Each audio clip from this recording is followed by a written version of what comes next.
어떤 할머니께서 낙엽이 한 입 두 입 떨어지는 것을 바라보면서 눈물을 글썽입니다. 길을 지나던 사람이 참 쓸쓸해 보이시는 이 할머니에게 왜 눈물을 흘리세요? 그렇게 묻습니다. 그래서 할머니께서 저 나뭇잎이 혼자서 나처럼 외롭게 하나씩 떨어지는구려 하고 대답하십니다. 그러면서 할머니는 자신의 슬픔을 이렇게 설명하셨습니다. 글쎄 할배가 날 혼자 버려두고 먼저 갔다오. 이전엔 가을이 이처럼 쓸쓸한 걸 미처 몰랐어요. 우리 할배가 휠체어에 몸을 의지하지 않고는 거동을 못해서 내가 8년이나 동행하며 이 공원을 다녔는데 금년엔 혼자가 되었답니다. 한때는 같이 있어야 한다는 것이 힘이 들어서 원망스럽기도 했는데 막상 가고 나니 견딜 수 없는 고독이 날 힘들게 하네요. 사람이 살면서 고독을 느끼는 것이 어찌 이 노인 한 분뿐이시겠습니까? 이렇게 인생의 깊은 고독 속에서 외로움에 떨며 살 때에 내 곁에 누군가가 나와 함께 동행하는 사람이 있다면 얼마나 큰 위로와 행복이 되겠습니까?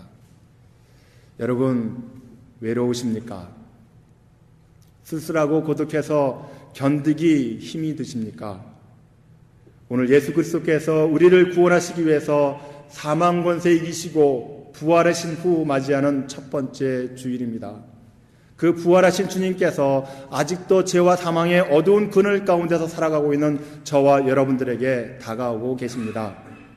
그분은 우리와 함께 이 어두운 세상을 동행하시기를 원하십니다. 이 시간 그 주님을 영접하시는 여러분들이 되시기를 바랍니다. 그래서 이 칠흑 같은 어두움의 고통과 고독 속에서 다시 한번 삶의 새로운 의욕과 소망을 가지시는 여러분들이 되시기를 바랍니다. 오늘 본문의 말씀은 13절에서부터 시작해서 35절까지 이어지는 긴 본문입니다. 본문이 너무 길어서 17절까지만 함께 읽었습니다. 13절에서 35절까지의 말씀을 정리하면 이렇습니다. 예수님께서 십자가 위에서 돌아가셨습니다. 그러자 그분을 따르던 대부분의 많은 사람들이 공포 속에서 황급하게 자신의 목숨을 구하기 위하여 예루살렘을 빠져나갔습니다. 그들 중에 두 제자가 엠마오라고 하는 길을 걷던 중에 예수님을 만나게 됩니다. 그러나 그들은 그분이 예수님인 줄 전혀 눈치조차 채지 못합니다. 그러자 예수님께서 그들에게 자신에 대한 하나님의 말씀을 전해주고 저녁 때에는 저녁 식사를 하던 중에 그들이 동행하던 바로 그분이 예수님인 것을 깨닫게 됩니다. 그러나 그때는 이미 예수님께서 사라진 후였습니다. 예수님을 만나고 함께 동행했던 이 두 제자는 그 후에 다시 그들이 도망쳐 나온 예루살렘으로 돌아갑니다. 그리고 그곳에서 자신의 위험 속에서도 자신의 생명이 위협당함을 불구하고 부활하신 주님을 만난 사실을 11 사도들과 또 다른 사람들에게 증거한다는 내용입니다. 오늘 우리가 교독한 본문 중에는 그 두 제자 가운데 한 사람의 이름을 글로바라고 우리에게 설명해주고 있습니다. 그는 자기의 한 친구와 함께 예루살렘에서 7만이나 떨어진 엠마오라고 하는 곳으로 가고 있었습니다. 이 엠마오라고 하는 말의 뜻은 모른다, 즉 알지 못하는 길이라고 하는 의미입니다. 그 길을 걷던 두 제자를 17절에 말씀해 보니까 슬픈 빛을 띄었다고 기록하고 있습니다. 그렇습니다. 엠마오 길은 내일을 기약할 수 없는 불확실한 길, 모든 것을 잃어버린 듯하여서 시리와 절망 가운데 목 놓아 울 수밖에 없는 눈물의 길, 슬픔의 길인 것입니다. 그러나 그들이 이전에도 이 절망과 슬픔의 길을 걷던 사람들은 아니었습니다. 적어도 일주일 전까지만 해도 소망에 부풀렀던 사람들이었습니다. 종려나무 가지를 꺾어 흔들며 호산나 찬송하면서 예수님의 예루살렘 입성을 환영했던 사람들이었습니다. 그런데 자신들이 따르던 예수님이 십자가 위에서 처형당하셨습니다. 이 엄청난 충격 때문에 그들은 너무나 무섭고 두려워서 그 예루살렘을 빠져나와 엠마오라고 하는 길을 도망가던 중이었습니다. 어떻게 불과 일주일 사이에 이런 반전이 있을 수 있겠습니까? 일주일 전에 예루살렘으로 입성하시는 그 주님을 향하여 호산나 다윗의 자손이여 환호하던 마치 그 구세주 예수를 위해서는 자신의 목숨까지도 내버릴 정도로 소망으로 가득했던 그들의 함성과 열의가 단지 채 일주일도 지나지 않아서 절망의 나락으로 추락하게 될 수 있었겠습니까? 그 절망의 원인에 대해서 16절 말씀이 이렇게 증거하고 있습니다. 저희의 눈이 가리워져서 그인 줄 알아보지 못하였다. 그들은 예수님을 보면서도 예수님인 줄 몰랐습니다. 예수와 함께 가면서 대화를 나누면서도 그분이 예수님인 줄 알아보지 못했다는 것입니다. 그 이유가 무엇입니까? 그들은 욕심에 사로잡혀 있었던 사람들 때문이었습니다. 21절의 말씀에 보니까 우리는 이 사람이 이스라엘을 구속할 자라고 바랐노라 라고 이야기하고 있습니다. 그 말은 그들의 기대가 어긋났다는 뜻입니다. 그들의 믿음과 신앙은 바로 예수님 그 자체가 아니었습니다. 그들의 믿음과 신앙은 오직 그들의 기대에 의존했던 것입니다. 그래서 그들은 예수님이 십자가에서 돌아가시자 그들과는 전혀 다른 일이 벌어졌기 때문에 의심과 불신에 사로잡혔습니다. 예수님께서 지난 3년 동안 그렇게 강조했던 말씀, 내가 십자가에서 죽어야 한다. 죽지만 사흘 만에 다시 부활하리라고 하는 그 말씀, 그리고 주님께서 말씀하신 대로 그 십자가 위에서 죽으시고 부활하셔서 그 문헌문을 여시고 여러 사람들을 만나고 계셨지만은 부활하신 그 예수님을 만난 사람들의 표정을 보십시오. 22절의 말씀에 보니까 어떤 여자들이 우리를 놀라게 했다. 그들을 놀라게 했던 이 여자들이 누구입니까? 바로 안식일 후 첫날 예수의 무덤에 찾아가서 예수가 다시 부활하신 사실을 목격한 여인들이었습니다. 그 여인들은 무덤에 갔으나 예수님의 시체를 보지 못했고 대신 예수님의 부활을 말한 천사의 말을 들었다고 증언한 여인들이었습니다. 여인들의 증언을 의심했던 자기의 동료들이 무덤에 달려갔습니다. 그리고 그 무덤 문이 열려져 있고 그 안에 예수님의 시신이 사라진 것까지 그들은 확인했습니다. 그래서 예수님의 가르침이 눈앞에 확인되었지만은 이 두 사람은 그 사실을 전혀 믿지 못했습니다. 그래서 주님께서 25절에서 이렇게 말씀하십니다. 미련하고 선지자들의 말한 모든 것을 더디 믿는 자들이요. 더디 믿는다라고 하는 말의 뜻은 믿기를 주저하는 의심과 불신의 태도를 뜻하는 것입니다. 그러므로 우리는 예수님을 믿는 신앙생활을 잘 하다가도 신앙생활을 포기하고 예수님을 버리며 다시 세상으로 떠나는 사람들을 만나게 됩니다. 그분들에게는 나름대로 다 이유가 있을 수 있습니다. 그러나 오늘 말씀 속에서 다시 확인하게 되는 것, 분명한 사실은 그분들이 예수님을 포기하고 신앙생활을 저버리는 이유는 다 내 자신과 내 자신의 뜻과 생각대로, 계획대로 이루어지지 않는다는 것에 있음을 우리는 보게 되는 것이죠. 모두 다 열심히 신앙생활하는 것 같은데 그 열심히, 그 모든 것이 하나님 아버지의 뜻이 아니라 내 자신의 계획과 내 자신의 욕심으로 가득 찬 것을 우리는 보게 되는 것이죠. 그러나 그런 욕심과 그런 이기심으로 신앙생활하는 사람들조차도 예수님께서는 결코 포기하지 않는다는 사실입니다. 무엇으로 예수님께서 그런 사람들조차 자신의 이기심과 욕심으로 가득 차면서 신앙생활하는, 그리고 그러한 신앙생활 속에서 내가 예수를 따른다고 자신있게 말하는 그 사람들에게 예수님은 결코 포기하지 않고 계시다는 사실을 증명할 길이 어디에 있습니까? 바로 그 증명이 오늘 본문의 말씀 속에서 이러한 사실들을 우리에게 그대로 보여주고 있다는 것입니다. 오늘 본문의 말씀이 두 제자의 절망이 소망으로 변화되는 사실입니다. 그렇게 된 이유가 어디에 있습니까? 오늘 31절의 말씀에 보니까 저희의 눈이 밝아져 그인 줄 알아보더니 라고 했습니다. 어떻게 예수님을 알게 되었습니까?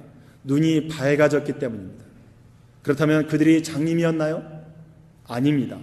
육신의 눈이 있어도 사물을 보면서도 영적인 눈이 어두워졌기 어두워져 있었기 때문이었습니다. 그런데 그들의 영적인 눈이 밝아질 때에 다시 예수님을 알아볼 수 있게 된 것입니다. 그렇다면 어떻게 해서 그들의 눈이 다시 밝아졌습니까? 오늘 본문 말씀 속에서는 우리에게 두 가지 이유를 밝혀줍니다.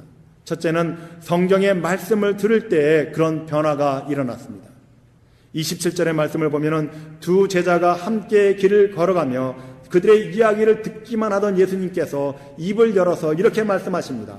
모세와 및 선지자의 글로 시작하여 모든 성경에 쓴 바 자기에 관한 것을 자세히 설명하시더니, 예수님께서 성경의 말씀을 설명할 때에 예수님의 제자들에게 32절의 말씀에 보니까 우리들에게 성경을 풀어주실 때 우리 속에서 마음이 뜨겁지 아니하더냐, 그렇게 고백하고 있습니다. 그렇습니다. 오늘 본문의 말씀이 우리에게 주시는 교훈은 하나님의 말씀을 가까이 하지 않고는 믿음이 생길 수 없다는 것을 우리에게 보여주고 있습니다. 믿음은 말씀을 들음에서 나기 때문입니다. 부활하신 예수님과 동행하면서도 예수님을 알아보지 못한 제자들은 그들에게 성경의 지식이 없었기 때문이 아니었습니다.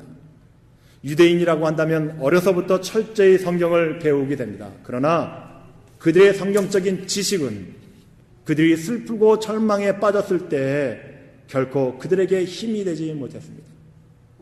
그래서 예수님은 그들을 말씀으로 돌아오게 하고 그 말씀 속에서 뜨거운 영적인 마음의 체험을 하게 함으로 의심과 절망이 확신과 소망으로 바뀌게 된 것입니다. 그러므로 신앙생활을 포기하는 사람들, 그런 사람들이 다시 신앙생활로 돌아오게 할 수 있는 유일한 길은 오직 하나님의 말씀만으로 가능하다는 사실을 우리에게 보여주고 있는 것입니다. 사실 그런 사람들의 근본적인 이유는 말씀의 부재였을 것입니다. 그러므로 저와 여러분들도 이러한 시행착오를 경험하지 않고 오직 올곧게 영적인 풍성한 신앙생활을 감당하시기를 원하신다고 한다면 무엇보다도 하나님의 말씀을 부지런히 묵상하고 공부하셔야만 한다는 것입니다. 우리 교회에서 실시하고 있는 모든 성경 공부, 새벽 기도회, 그리고 여러분들이 저와 올 새해에 약속하셨던 올 한 해는 어떠한 일이 있어도 성경을 한 번은 반드시 읽겠다고 하는 이 약속을 이루어 사시는 여러분들이 되시기를 바랍니다. 그럴 때 우리는 그 주님과 부활하신 주님께서 나와 동행하시면서 내가 비록 이 땅에서 소망과 절망 가운데 산다 할지라도 그 주님의 부활의 영광이 우리의 삶 속에서 절절하게 나타나게 될 줄로 믿게 되는 것입니다. 그러므로 사랑하는 성도 여러분, 말씀을 굳게 붙드시는 여러분들 되시기를 바랍니다. 말씀이 신앙인들의 삶 속에서 사라져버린다고 한다면 우리는 절망과 낙심의 세상으로, 나락으로 떨어질 수밖에 없는 영혼들입니다. 우리 영혼을 붙잡기 위해서 오늘도 우리에게 주시는 하나님의 말씀을 마음 가운데 담으시는 여러분들이 되시기를 바랍니다. 이 말씀으로 인해서 내 마음 가운데, 내 심령 가운데 솟아나오는 불길 같은 그 소망의 충만함이 여러분들의 모든 고난과 어려운 삶을 불살라버리는 그런 능력이 나타나시기를 주의 이름으로 축원합니다.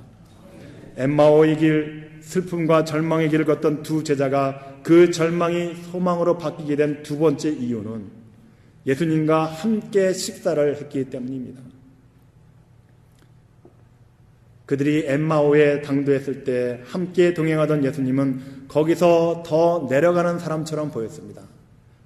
그들은 엠마오가 그들의 목적지였지만 예수님은 그 엠마오를 지나쳐서 다른 곳으로 가려고 했던 것을 우리에게 보여주고 있습니다. 그러자 그 두 사람이 예수님의 옷자락을 붙들고 함께 집으로 끌고 들어갔습니다. 그래서 이 두 제자가 그분을 강권하여서 자기의 집으로 모셔갔습니다. 그러자 그 손님은 마지못한 채 끌려왔고, 그래서 그 세 사람이 함께 저녁 식사를 먹으려 하는데 그 손님이 떡을 가지고 축복기도 하신 뒤에 떡을 떼어주시는 것이었습니다. 오늘 우리 다 같이 30절과 31절의 말씀을 함께 읽었으면 좋겠습니다. 다 같이 한 목소리를 읽겠습니다. 시작. 저희와 함께 음식 잡수실 때 떡을 가지사 축사하시고 떼어 저희에게 주심에 저희 눈이 밝아져 그인 줄 알아보더니 예수는 저희에게 보이지 아니하시는지라.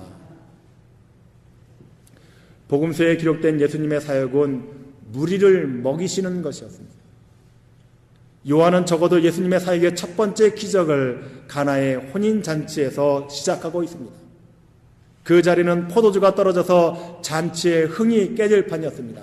가문에 망신살이 뻗치는 그런 순간이었습니다.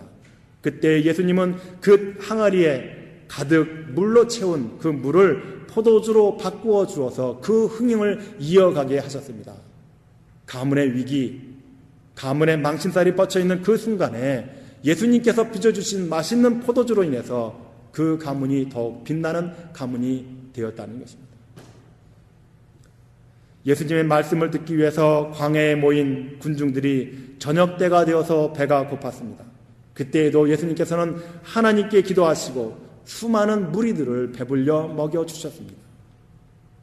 좌절과 실망의 나날 속에서 다시 옛날의 고기잡이로 돌아가 버렸던 제자들을 찾아서 해변가에서 불을 피우시고 물고기를 구워서 제자들을 대접하셨던 분도 예수님이셨습니다.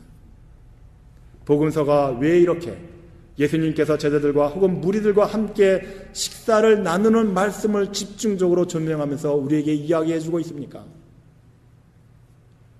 그 이유는 사람들에게 기쁨을 주시기 위해서, 그래서 그들을 위로하고 함께 힘과 능력을 더하시기 위함이셨습니다. 예수님께서 예루살렘에서 도망쳐 엠마오로 걷고 있던 이 두 제자에게 나타나신 것도 그들이 영적으로 메말라 있었기 때문에 자신에 대한 말씀을 자세하게 설명하기 위함이셨습니다. 그리고 그들이 육체적으로 많이 지쳐 있었고 배고파했기 때문이었습니다. 예루살렘에서의 혼란, 자신의 선생님이 십자가에서 죽으심을 목격한 이 제자들이 그 충격 때문에 식사인들 제대로 했겠습니까? 이제 로마 병사와 유대인 종교자들이 추종자들을 붙잡아서 처형할 일만 남았습니다. 그래서 그 겁과 두려움과 공포에 질려서 황급히 예루살렘을 빠져나온 것입니다. 그들의 피곤함과 두려움을 보신 주님께서 그들을 위하여 음식을 함께 나눈 저녁 식사 시간을 가지신 것입니다. 엠마오, 알 수 없는 길, 절망과 시리 속에서 불투명한 미래를 향하여 어디로 가야 할지조차 모르면서 헤매고 길을 걷고 있던 두 제자에게 부활하신 주님께서 나타나셔서 말씀으로 영적인 재충전을 이루어 주셨습니다. 그리고 육신적으로 예수님께서 축복하신 음식을 함께 나누었습니다. 그러자 그들에게 절망이 사라진 것입니다. 소망으로 가득했습니다. 여러분, 절망이 변하여 소망의 사람이 되었다는 것이 어떤 의미가 담겨져 있습니까? 여러분들이 이 시간 절망 가운데 있는 나를 변화시켜서 하나님께서 소망의 사람으로 나를 세워주셨다고 한다면 그 소망의 사람이 해야 할 일이 무엇이냐 하는 것입니다. 그것은 곧 자신이 실패했던 바로 그 자리로 다시 돌아가는 것입니다. 그 절망의 자리에서 다시 서서 부활하신 주님의 능력으로 하나님께서 자기를 불러주신 소명을 새롭게 이어가는 것이 바로 소망의 사람들이 해야 할 일들인 것입니다. 오늘 본문 속에서 두 제자 역시 소망의 사람들이 되어서 자신들이 경험했던 그 처절했던 실패, 그 절망의 자리 예루살렘으로 다시 돌아가는 것을 우리에게 보여주고 있습니다.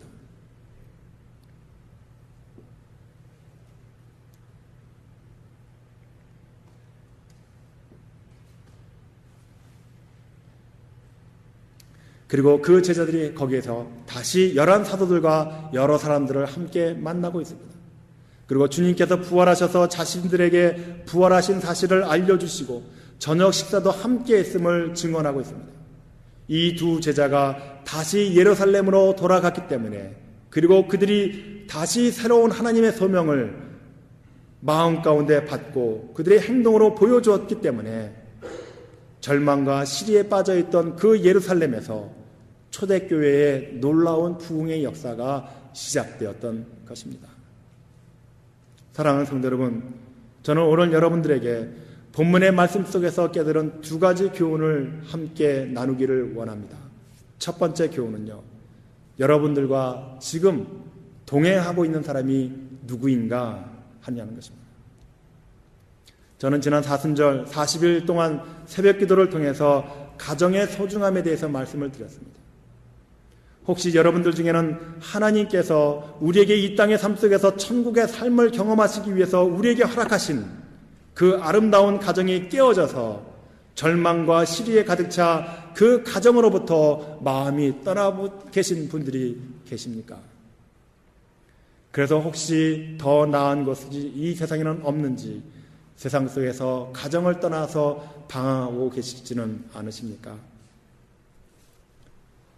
오늘 말씀을 통해서 다시 한번 부활하신 주님을 만나시는 여러분들이 되셔서 가정을 떠나는 것이 아니라 다시 여러분들에게 새롭게 세워주시기를 원하시는 그 가정으로, 하나님께서 인도하시는 가정으로 다시 돌아가시는 여러분들이 되시기를 바랍니다.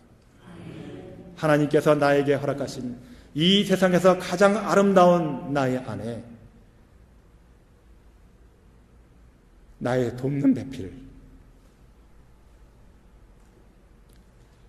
그리고 나의 기둥, 나의 남편, 그들이야말로 여러분이 이 세상에서 영원히 함께해야 할 동반자, 동행자이심을 믿으시는 여러분들이 되시기를 바랍니다. 그래서 이 세상 어느 가정보다도 행복하고 아름다운 가정을 이루시는 여러분들이 되시기를 축원합니다. 나같이 못되고 못난 남편을 평생 의지하며 함께 살아온 아내야말로 이 세상에서 가장 아름다운 나의 동반자이심을 믿으시기 바랍니다. 남자들은 평생 자기와 함께 살아준 아내를 바라보면서 최선을 다하며 섬기시기를 바랍니다.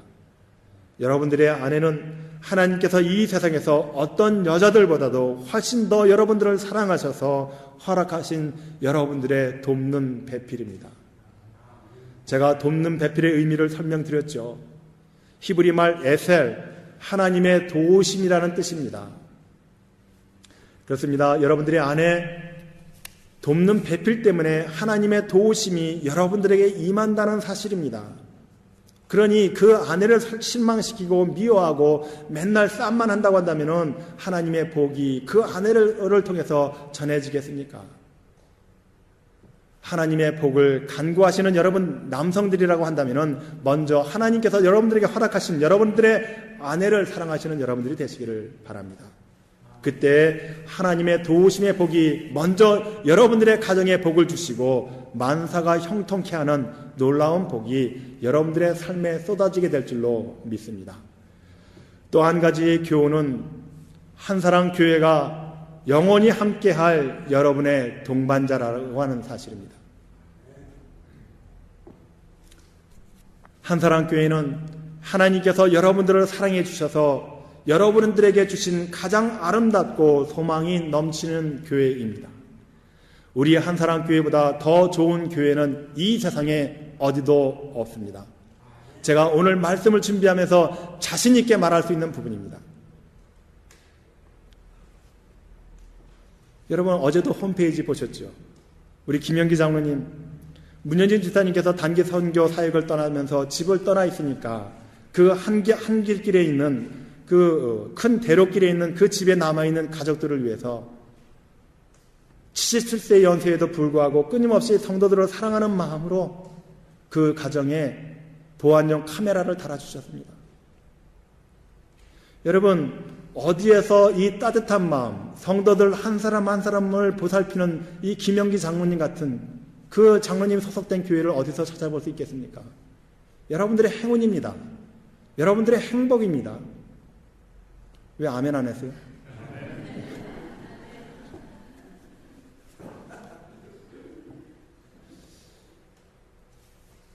또 우리 김진환 장로님 자랑 한번 할까요?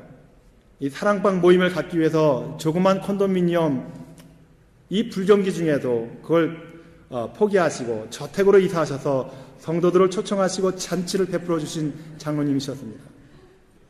성가대를 다시 살리시기 위해서 한국에서 가운을 직접 챙기시고 한 사람 한 사람 대원들을 격려하시면서 성가대를 위해서 헌신하시는 장로님, 매일 커피와 도넛을 챙겨 오셔서 이른 아침 식사를 거른 대원들에게 따뜻하게 대접해 주시는 이런 장로님들을 여러분들이 어디서 또 만나실 수 있겠습니까?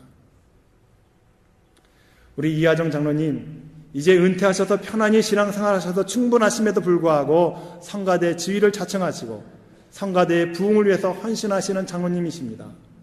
여러분 한번 비교해 보세요. 우리가 지휘자 없이 우리 성가대 쓰지 않았습니까?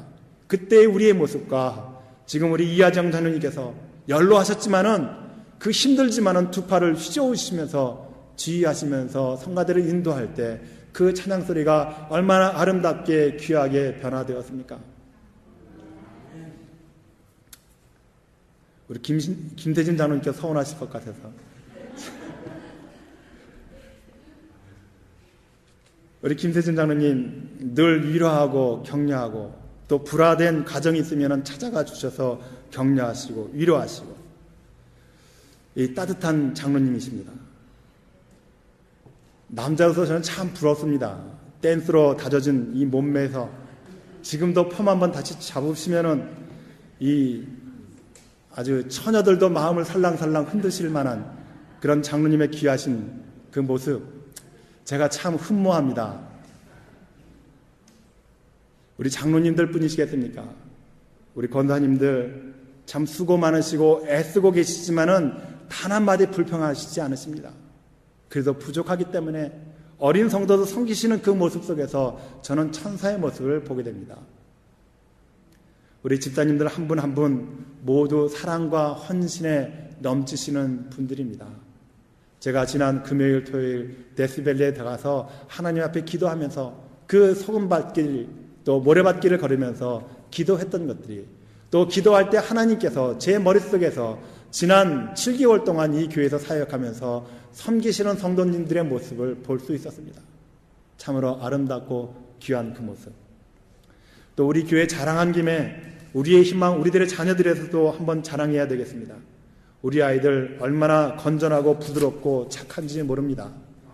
제가 다른 교회도 많이 다녀봤지만은 우리 교회 아이들처럼 자기 일 잘하고 교회를 사랑하는 이런 착한 아이들 어디서도 볼 수 없었습니다. 미국 교회와 정원을 정리할 때도 끝까지 남아서 정리하고 땀을 흘린 아이들입니다. 얼마나 사랑스럽습니까? 이런 교회 이 세상에 어디에서 또 찾아볼 수 있겠습니까? 이 아름다운 한사랑교회, 성령께서 우리와 함께 하시고 우리와 동행하시고 또 우리 서로 함께 하나님의 말씀과 주님의 뜻 안에서 동행하는 동반자로서 한마음 한뜻으로 서로 섬기시는 여러분들이 되시기를 축원합니다. 여기 부활하신 주님을 만난 제자 글로바와 그 위의 친구는 그들의 삶이 완전히 변화되었습니다. 지난 3년 동안 자신들의 삶 속에서 담고 있었던 자신들의 욕망과 욕심으로 인하여서 주님께서 십자가 위에서 돌아가실 때 두려움과 겁에 사로잡혀 엠마오 불확실한 길로 그 세상으로 떠나갔지만은 부활하신 주님을 만난 뒤로 그들의 절망이 소망으로 변화해서 다시 부활하신 주님을 위해서 자신의 실패했던 삶의 자리 예루살렘으로 다시 돌아가서 거기서 주님께서 부활하시고 다시 사신 것을 남아있는 사람들에게 증언했던 그런 사람들로 변화된 것을 오늘 우리는 말씀 속에서 만나볼 수 있게 됩니다. 저와 여러분들도 이와 같이 부활하신 그 주님을 다시 한번 우리 마음 가운데 영접하시는 여러분들이 되시기를 바랍니다. 우리에게 어떤 장벽과 어려움, 두려움이 있습니까? 이 시간에 우리도 여기 두 제자들처럼 우리의 영적인 눈이 열려져서 부활하신 주님, 그래서 날마다 나와 동행하시기를 원하시는 주님을 체험하시는 여러분들이 되시기를 축원합니다. 그래서 새로운 소망으로 가득 차서 세상이 주는 모든 고통과 시리와 좌절을 극복하시기를 축원합니다. 무엇보다도 먼저 여러분의 가정이 하나님의 말씀으로 회복되시기를 바랍니다. 그래서 천국의 복을 누리시며 사십시오. 그리고 이 한사랑교회에서 전해지는 말씀을 통해서 영적으로 성령 충만하고 매주일 베풀어주는 풍성한 식탁 공동체를 통해서 육신의 모든 질병도 치유되고 회복되는 역사가 이 한사랑교회를 통해서 날마다 생수같이 강물처럼 흘러넘치지는 그러한 놀라운 교회의 아름다움